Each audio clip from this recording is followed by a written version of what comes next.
lebih lanjut terkait dengan permasalahan. Keluarga juga meminta mohon maaf kepada pihak kepolisian.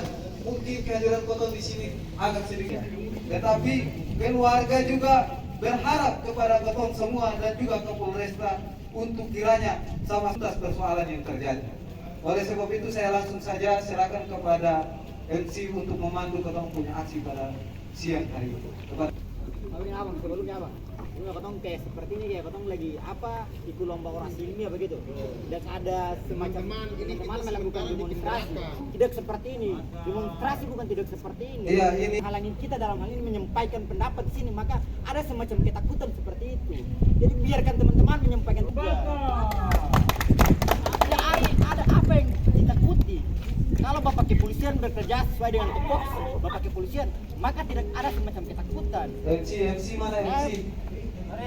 MC sebagai pengarang, nanti persoalan pengarang nanti dalam bentuk aksi-aksi yang seperti Bapak lakukan pada umumnya, pada MC. Oke, baik. Terima kasih kepada semua.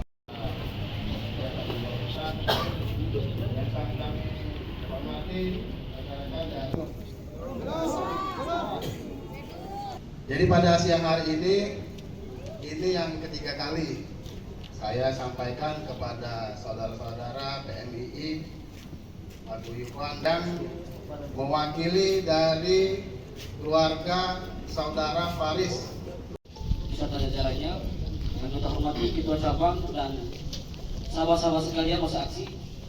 Hari ini surat pemberitahuan yang sedang Ketua kasih masuk terkait dengan persoalan tabrakan. Namun kami hanya datang meminta keadilan. Ketua sudah lakukan demonstrasi di Polda Maluku. Kami atas nama kemanusiaan, persoalan ini harus diusut tuntas, ya. Karena kalau hari ini kita berbicara persoalan hukum. Terima kasih sudah nonton. Jangan lupa like, subscribe, dan share ya.